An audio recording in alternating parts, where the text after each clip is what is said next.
Shahrixon tumani Andijon viloyatining markaziy qismida joylashgan tumanlardan biri. U Farg'ona vodiysining muhim hududlaridan hisoblanadi.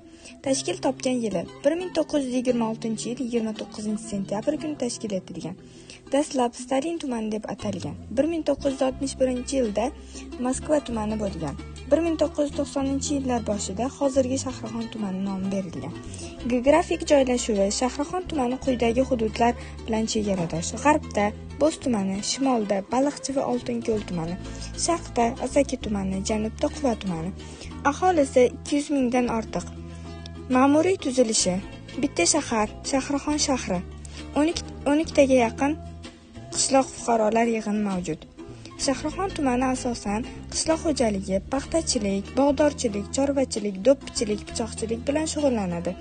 Qiziqarli fakt: Shahrixon Farg'ona vodiysidagi aholisi zich va qadimiy hududlardan biri hisoblanadi.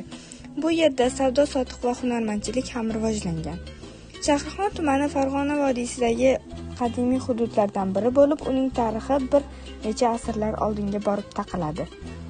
Bu hudud qadimdan Farg'ona vodiysi tarkibida bo'lgan. Farg'ona vodiysi esa qadimgi savdo yo'llaridan biri bo'lgan Buyuk Ipak yo'li orqali rivojlangan. Shuning uchun bu yerda savdo-sotiq, hunarmandchilik, dehqonchilik juda erta rivojlangan. Shahrixon pichoqlari juda qadimiy tarixga ega. Bu hunar ustozdan shogirdga o'tib kelgan. Ko'plab ustozlar o'z sirlarini faqat shogirdlariga o'rgatib, hunarlarini avloddan avlodga davom ettirishgan. Shu sababli Shahrixon pichoqlari O'zbekistonda eng sifatli pichoqlardan biri hisoblanadi. Shahrixonsoy tarixi. Shahrixonsoy juda qadim zamonlarda sug'orish maqsadida barpo qilingan. Farg'ona vodiysida dehqonchilik rivojlanishi uchun suv juda muhim bo'lgan. Shu sababli odamlar daryolardan suv chiqarib, soy va kanallar qazishgan.